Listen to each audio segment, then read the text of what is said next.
ہمارے دو دشمن ہیں جو ہمیں جادہ مستقیم سے ہٹانے کے لیے دن رات کوشاں ہیں، ایک نفس اور دوسرا شیطان۔ نفس اور شیطان دونوں دشمن ہمیں راہ حق سے ہٹانے کے لیے دن رات جد و جہد میں ہیں اور ہمارے خلاف مساعی جد و جہد اور محنت کر رہے ہیں۔ ان میں جو نفس ہے وہ بڑا دشمن ہے یا شیطان بڑا دشمن ہے؟ عمومی طور پہ تو یہ کہا جاتا ہے کہ شیطان نے ہمیں ورغلا دیا، لیکن شیطان جب خود ورغلایا گیا، شیطان جب شیطان بنا تو اس وقت کوئی دوسرا شیطان تو نہیں تھا جس نے شیطان کو ورغلایا، وہ نفس تھا جو شیطان کو بھی شیطان بنا۔ نفس نے اندر سے سر اٹھا کے کہا تھا نا، انا خیر منہ، میں بہتر ہوں، اور باقاعدہ دلیل کھڑی کر لی اس کے نفس نے، خلقتنی من نار وخلقتہ من طین، مجھے تو نے آگ سے پیدا کیا ہے، اسے تو نے مٹی سے پیدا کیا۔ مٹی افضل نہیں ہوتی، مفضول ہوتی ہے، اور آگ اٹھتی ہے اوپر کو جاتی ہے، یہ افضل ہے، لہٰذا افضل مفضول کو سجدہ کیسے کرے؟ میں سجدہ نہیں کروں گا۔ باقاعدہ اس کے نفس نے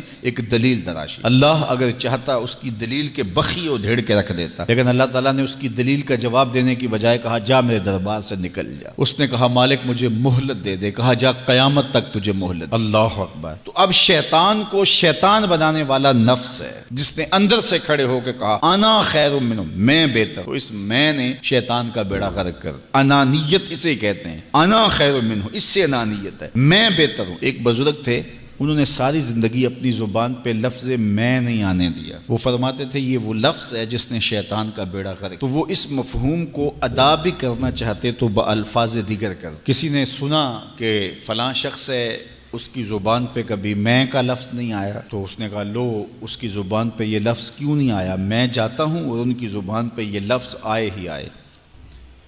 ہر شخص کی اپنی ترجیحات ہوتی ہے۔ ایک مہم پہ نکلا کہ ان کی زبان پہ لفظ میں لے کر آنا۔ گیا، حضرت بیٹھے تھے، حضرت ایک مسئلہ پوچھنے آیا ہوں۔ بیٹا پوچھئے۔ کہا شیطان کو کس چیز نے برباد کیا تھا؟ حضرت اب تو بولیں گے نا کہ میں نے اس کا بیڑا غرق کیا تھا، تو کہوں گا جیسے بھی زبان پہ لفظ تو آ گیا، اور شیخ بھی بڑے سمجھدار تھے، سمجھ گئے اس کی نیت کے کھوٹ کو کہ یہ کیوں آیا ہے اور یہ مسئلہ کیوں پوچھ رہا۔ ہر مسئلہ تفہیم کے لیے نہیں پوچھا جاتا، اس کے مقاصد اور بھی ہوتے ہیں، اور اہل اللہ کو اللہ نے وہ بصیرت دی ہوتی ہے جو سائل کے انداز سے سمجھتے ہیں کہ اس کے مقاصد۔ تو کہا حضرت پوچھنے آیا ہوں کہ شیطان کو کس چیز نے برباد کیا؟ حضرت فرمانے لگے نماز کا ٹائم ہو گیا، ابھی جماعت کھڑی ہونے والی ہے، نماز کے بعد اس پہ بات کر۔ خیر نماز ہوئی، سلام پھرا تو حضرت خود فرمانے لگے کسی نے پوچھا تھا کہ شیطان کو کس چیز نے برباد کیا؟ جواب دینا چاہ رہا ہوں کس نے پوچھا تھا؟ جھٹ کھڑا ہو گیا میں نے۔ کہا بس اسی نے اس کا بیڑا غرق کر دیا۔ تو انانیت میں جو ہے یہ شیطان کو شیطان بنانے والی، نفس جس نے اندر سے سر اٹھایا اور کہا انا خیر منہ، میں بہتر ہوں، تو یہ شیطان کو شیطان بنانے والا نفس ہے۔ تو نفس شیطان سے بھی بڑا دشمن۔ اب ہمارے ساتھ دو بڑے دشمن لگے ہوئے، ایک شیطان اور دوسرا نفس، اور دونوں ہمارے باطن کو اجاڑنے کے لیے، ہمارے من کو بے چراغ کرنے کے لیے، ہمارے اندر کی روشنیاں بجھانے کے لیے دن رات کوشاں۔ ایک تنہا ناتواں اکیلی جاں، دو دشمنوں کے نرغے میں، اور دونوں دشمن بڑے تگڑے اور بہت طاقتور، اور ہر وقت ہمارے اوپر حملہ آور۔ الشیطان جاسم علی قلب ابن آدم فاذا ذکر اللہ خنس واذا غفل وسوس۔ حضرت نبی رحمت صلی اللہ علیہ وآلہ وسلم نے ارشاد فرمایا شیطان اولاد آدم کے دل پہ قبضہ جماتا ہے، اور جب بندہ غافل ہوتا ہے تو یہ وسوسے ڈالتا ہے، اور جب بندہ اللہ کا ذکر کرتا ہے تو یہ بھاگ جاتا ہے۔ تو شیطان وسوسہ اندازی کرتا ہے، باطن کو اجاڑتا ہے، من کو لوٹتا ہے۔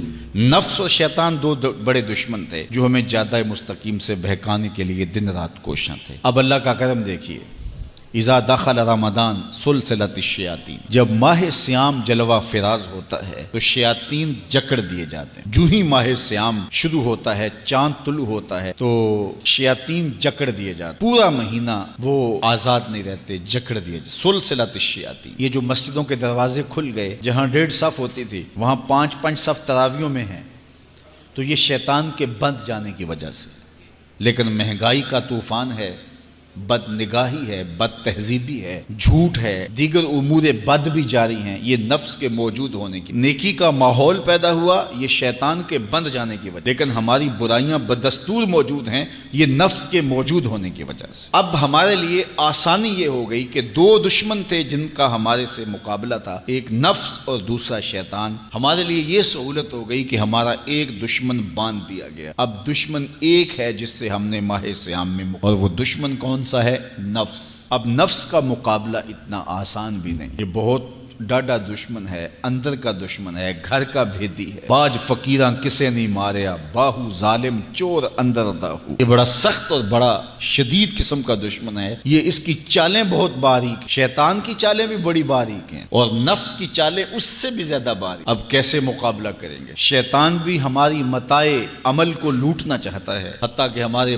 ایمان کو برباد کرنے پر تلا ہوا ہے، اور نفس بھی چالیں چل رہا ہے، اور ہم اپنی زندگی لاؤبالی میں گزارتے چلے جا رہے ہیں۔ ہمیں پتہ ہی نہیں کہ ہم موت کے کتنا قریب ہو رہے ہیں، اور شیطان ہمارے اوپر، نفس ہمارے اوپر حملہ آور ہے، اور یہ چاہتے ہیں ٹھیک ہے یہ چلتا رہے، یہ رسمی زندگی گزارتا رہے، کوئی بات نہیں، اس کے اندر کو ہم لوٹ لیں، اور یہ دونوں دن رات لگے ہوئے۔ ماہ سیام آیا تو ہمارا ایک دشمن بند گیا، ہمیں تھوڑی سی سہولت مل گئی، اب ایک ہی دشمن باقی ہے جس سے مقابلہ کرنا باقی ہے، اور وہ ہے نفس۔ اب نفس سے مقابلہ کیسے ہوگا؟ تو کسی ایکسپرٹ سے پوچھیں کہ جناب نفس ہے، ہم کمزور ہیں، شیطان دشمن ہمارا بندہ ہوا ہے، 2 محاذ کھلے تھے تنہا جان کے لیے، ایک محاذ بند ہو گیا، اب ایک ہی محاذ ہے، مقابلہ کرنا ہے تو کیسے کرنا؟ اللہ اکبر۔ تو ہم اقبال کی بارگاہ میں عرض کیا کہ آپ بتائیے۔ وہ کہنے لگے میں آپ کو اپنے مرشد مولانا رومی کے پاس لے جاتا ہوں۔ رومی کے پاس اقبال لے کر کے گئے تو رومی نے کہا کہ میں آپ کو ایک اور شخص کا پتہ بتاتا ہوں، اور وہ اتنا کامل ہے اور اس شعبے میں اس قدر ایکسپرٹ ہے۔ اس نے کہا ہفت شہر عشق را اتار گشت ما ہنوز اندر خمیں یک کوچام۔ عشق کے 7 شہر حضرت شیخ فرید الدین اتار گھوم چکے ہیں، اور ہم پہلے شہر کی پہلی گلی کے کونے میں کھڑے ہیں۔ یعنی اتنا بڑا شخص شیخ فرید الدین علیہ رحمہ، تو کہا وہ بتائیں گے تمہیں کہ نفس کا مقابلہ کیسے کرنا ہے۔ رومی کہتے ہیں کہ وہ میرے بھی استاد ہیں، رومی کہتے ہیں کہ وہ میرے بھی ہادی و مرشد ہیں۔ جس عشق کے شہر میں داخل ہوا ہوں اور ابھی کونے پہ کھڑا ہوں، اس طرح کے 7 شہر وہ گھوم کے بھی آئے ہیں۔ آؤ ان سے پوچھتے ہیں کہ جناب نفس قابو کیسے کریں؟ تو شیخ فرید الدین اتار نے کہا نفس نتواں کشت الا باسے چیز بات گوئم یاد گیرش اے عزیز۔ نفس نہیں مرتا، لیکن 3 اسلحے اگر آپ کے پاس ہوں تو یہ نفس ٹھہر بھی نہیں سکتا۔ غور سے سن لیجئے، روحوں میں اتار لیجئے، اور زندگی میں ہمارا مقصد ہے اس نفس کا مقابلہ کرنا۔ شیطان کا مقابلہ کرنا بھی ہمارا مقصد ہے، اور نفس کا مقابلہ کرنا بھی ہمارا مقصود زندگی ہے۔ ساری زندگی فریب میں ہم میں نہیں گزارنی، زندگی تیزی کے ساتھ گزر رہی ہے اور ہم آغوش موت میں اترنے والے ہیں۔ تو یہ ڈاڈے دشمن ہماری متاع عمل لوٹ رہے ہیں، ہمارے کیے ہوئے عمل کو عجب سے، تکبر سے، ریاکاری سے برباد کر دیتے ہیں۔ ہمیں پہلے عمل کی طرف جانے نہیں دیتے، پھر عمل کے اندر وسوسے ڈالتے ہیں، پھر عمل ہو جائے تو اس کو پھر برباد کرنے کی کوشش کرتے ہیں۔ کتنے ڈاڈے دشمن ہیں جن کے نرغے میں ہم پھنسے ہوئے ہیں۔ تو پھر ہمیں کوئی بندہ مل گیا ہے جو بتا رہا ہے کہ جناب اس کا مقابلہ ایسے کریں گے، تو پھر آج کی سن لیں ہم اور غور کر لیں اور اپنے اندر اتریں۔ تو شیخ فرید الدین اتار ہمیں بتا رہے ہیں، تو سنیے وہ کیا کہہ رہے ہیں۔ نفس نتواں کشت الا باسے چیز، نفس نہیں مرتا، یہ بڑا ڈاڈا ہے، لیکن 3 اسلحے اگر آپ کے پاس ہوں تو یہ ٹھہر بھی نہیں سکتا۔ وہ 3 اسلحے کون سے ہیں؟ خنجر خاموشی و شمشیر جو، نیزائے تنہائی و ترک ہجو۔ ایک خاموشی کا خنجر، دوسرا بھوک کی تلوار، اور تیسرا تنہائی کا نیزہ۔ یہ 3 اسلحے تمہارے پاس ہوں تو پھر نفس ٹھہر بھی نہیں سکتا۔ خاموشی کے خنجر سے نفس پہ وار کیا جا سکتا ہے۔ میرے اور آپ کے آقا و مولا نے فرمایا من صامتا نجا، جس نے خاموشی اختیار کی وہ نجات پا گیا۔ ہماری زندگی کے جتنے بھی برے اعمال ہیں ان میں سے سب سے زیادہ برے اعمال ہماری زبان کرتی ہے۔ ہمارے ہاتھ بھی گناہ کرتے ہیں، کسی پہ ظلم کریں تو گناہ کرتے ہیں، ہمارے پاؤں بھی گناہ کرتے ہیں، برائی کے اڈے پہ چل کے جاتے ہیں، ہماری آنکھیں بھی گناہ کرتی ہیں، ہماری سوچیں بھی گناہ کرتی ہیں، ہم حرام کمائیں کھائیں تو پیٹ بھی ہمارا گناہ کرتا ہے، لیکن سب سے زیادہ گناہ ہماری زبان کرتی ہے۔ جھوٹ یہ بولتی ہے، غیبت یہ کرتی ہے، بہتان یہ لگاتی ہے، گالی گلوچ سب و شتم یہ کرتی ہے، گلے شکوے کا انداز، ناشکری کا لہجہ یہ اختیار کرتی ہے۔ اسی لیے میرے اور آپ کے آقا و مولا نے فرمایا جو تمہارے 2 جبڑوں کے درمیان ہے، یعنی تمہاری زبان، اور جو دو ٹانگوں کے درمیان ہے تمہاری پارسائی کی جگہ، ان دو چیزوں کی تم مجھے ضمانت دے دو، میں محمد تمہیں جنت کی ضمانت دے دیتا ہوں۔ تو اپنی زبان کی حفاظت کرنی ہے۔ دیکھیے یہ سننے کے لیے چیزیں نہیں ہیں محض، بلکہ ان پر ہم عمل کریں، اور آج سے ہی دیکھیے یہ موسم رحمت ہے، رحمت کی برکھا برس رہی ہے، اور یہ موسم نور ہمارے سیکھنے کے لیے ہے۔ تو ہم اپنے نفس کو کیسے قابو کریں گے؟ دو دشمن تھے، ایک بندھا ہوا ہے، چھوٹ کے کچھ نہیں کر سکے گا اگر نفس کو قابو میں کر لیا، اور اگر ہم نفس کنٹرول نہ کر سکے وہ تو جہنم کی آگ میں اور زنجیروں میں جکڑا ہوا پیچ و تاب کھا رہا ہے کہ یہ جو ٹوپیاں پہنے ہوئے مسجدوں میں جاتے ہو نا، میں عید کے دن نپٹ لوں گا تم سے، وہ تو اور نفس کے ساتھ مل کے ہمارا بیڑا غرق کرے گا اور ہمیں اور دور کر دے گا، اور ہماری باطنی اساس اور بنیاد اور کمزور کر دے گا۔ اس لیے ضرورت ہے کہ ہم اپنے نفس کو ان دنوں کے اندر کمزور کریں۔ اس کا پہلا نسخہ کیا ہے؟ خاموشی کا خنجر۔ آپ جب خاموشی اختیار کریں گے، زبان کو صرف ضرورت کے لیے استعمال کریں گے، تو پھر نتیجہ کیا ہوگا کہ آپ کے گناہ بہت کم ہوں گے، جھوٹ کم ہوگا، غیبت نہیں ہوگی، بہتان تراشی نہیں ہوگی، دیگر اعمال جو زبان کے ذریعے سے صادر ہوتے ہیں اور ہم گناہوں میں اضافہ کرتے چلے جاتے ہیں، تو زبان کو اگر کنٹرول میں کر لیں گے۔ اللہ اکبر! حضور علیہ الصلوۃ والسلام نے زبان کے کنٹرول کرنے کی تلقین کی، اور یہ بغیر ہڈی کے گوشت ہے، اس کو سنبھال لیا جائے۔ 32 دانتوں میں جکڑ کے رکھی گئی زبان ہے، لیکن یہ پھر بھی قابو میں نہیں رہتی۔ اس کو کنٹرول میں کر لو، اس کو قابو میں کر لو۔ ایک روایت میں آتا ہے جب صبح ہوتی ہے تو سارے اعضائے بدنیاں زبان کے آگے ہاتھ جوڑتے ہیں کہ بی بی تو نہ کچھ کرنا، تیری وجہ سے ہم سزائیں کاٹیں گے اور اذیتیں پائیں گے۔ تو زبان کو قابو میں کرنا، اور اس کا علاج کیا ہے؟ خاموشی۔ من صمت نجا، جو خاموش ہوا وہ نجات پا گیا۔ خنجر خاموشی، خاموشی کا خنجر ہو تو نفس کے لیے بہت بڑا بار ہے۔ دوسری بات، شمشیر جو، بھوک کی تلوار۔ بھوک کے ذریعے نفس کشی ہوتی ہے۔ نفس کا مقابلہ بھوک سے ہم کر سکتے ہیں، چونکہ جب بھوک ہوگی تو اس وقت بہت ساری خواہشات جو ہیں وہ دم توڑ جائیں گے۔ اللہ کے محبوب علیہ السلام کا ایک فرمان سنیے، بالخصوص نوجوانوں کے نام۔ یا معاشر الشباب من استطاع منکم الباء فلیتزوج فإنه اغض للبصر واحسن للفرج فمن لم یستطع فعلیہ بالصوم فإنه له وجاء۔ فرمایا اے جوانوں کے گروہ، تم میں سے جو نکاح کرنے کی طاقت رکھتا ہے وہ دیر نہ کرے، جلدی نکاح کر لے۔ کیوں کہ نکاح نگاہ اور پارسائی کی جگہ کا محافظ ہے، تمہاری نظر کو بھی محفوظ کرے گا اور تمہاری پارسائی، تمہاری عصمت کے جوہر کو بھی محفوظ کرے گا۔ تو اگر کسی کے پاس استطاعت ہے تو وہ نکاح کرنے میں دیر نہ کرے۔ فَإِن لَمْ يَسْتَطِعْ، اور اگر کوئی طاقت نہیں رکھتا، اس کے حالات ایسے نہیں ہیں کہ وہ نکاح کر پائے، فَعَلَيْهِ بِالصَّوْمِ، تو فرمایا وہ کثرت کے ساتھ روزے رکھے۔ فَإِنَّهُ لَهُ وِجَاءٌ، روزے اس کے لیے قاطع شہوات ہیں اور اس کی مشکلیں آسان کرنے والے ہیں۔ تو نوجوانوں کو اگر استطاعت نصیب ہو جائے تو وہ شرم نہ کریں، وہ نکاح کی طرف بڑھیں تاکہ ان کی عصمت کے جوہر کی حفاظت ہو سکے۔ لیکن کسی وجہ سے نکاح میں تاخیر ہے تو پھر وہ کثرت کے ساتھ روزے رکھیں۔ روزوں کی کثرت گناہ سے، شہوات سے، برائی سے، گناہوں سے انسان کو بچاتی ہے۔ تو کثرت کے ساتھ روزے رکھے جائیں، تو روزہ بھوک جو ہے وہ نفس کشی کا ایک مؤثر ترین علاج ہے، اور یہ میرے اور آپ کے آقا و مولا نے بیان فرمایا۔ تو بھوک کی تلوار جو ہے یہ نفس کشی کا ایک مؤثر ذریعہ ہے، اور نفس کا سر کاٹنے کے لیے بھوک کی تلوار ہمیں ہر وقت حمائل کیے رکھنی چاہیے، اور ہر وقت اپنے ساتھ لٹکا کے رکھنا چاہیے۔ کثرت کے ساتھ ہمیں روزے رکھنے چاہیے۔ تیسری بات فرمایا نیزہ تنہائی، تنہائی کا نیزہ۔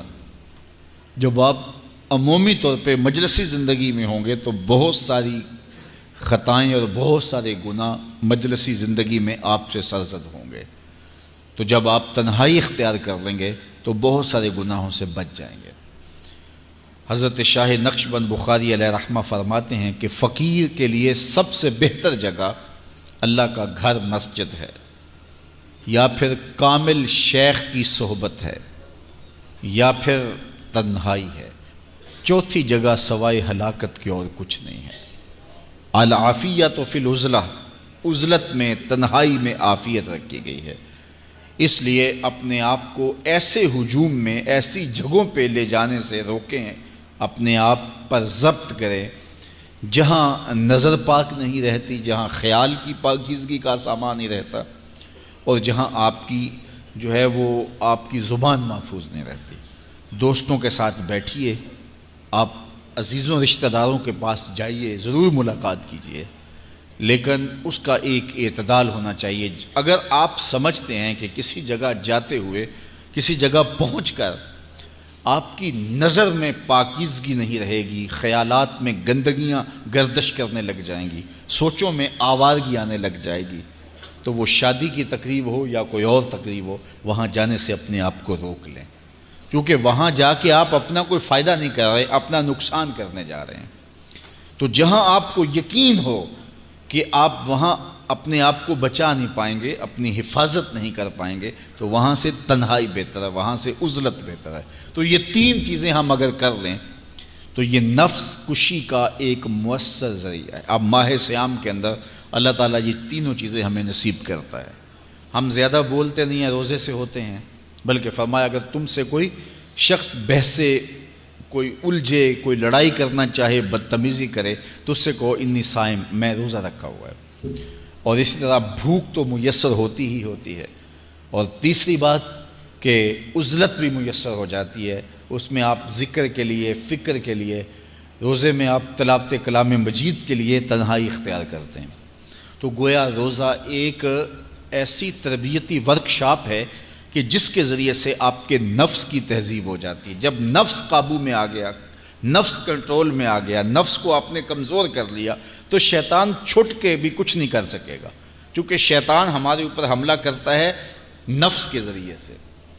باہر کا دشمن ہے اور نفس اندر کا دشمن ہے۔ ہمارے دیہاتوں میں چوری ہو جائے نا، تو بوڑھے بزرگ مل کے بیٹھ جاتے ہیں کہ بتاؤ چوری کیسے ہوئی، تو ایک نقطے پہ سارے متفق ہوتے ہیں، اور وہ نقطہ یہ ہوتا ہے کہ کوئی اندر کا بھیدی ضرور ہے۔ جب تک کوئی اندر کا بندہ نہیں تو باہر سے کوئی آ کے از خود چوری نہیں کر سکتا، تو کوئی اندر کا بندہ ضرور موجود ہے۔ نفس اندر کا بھیدی ہے اور شیطان باہر سے آ کر حملہ آور ہونے والا ہے۔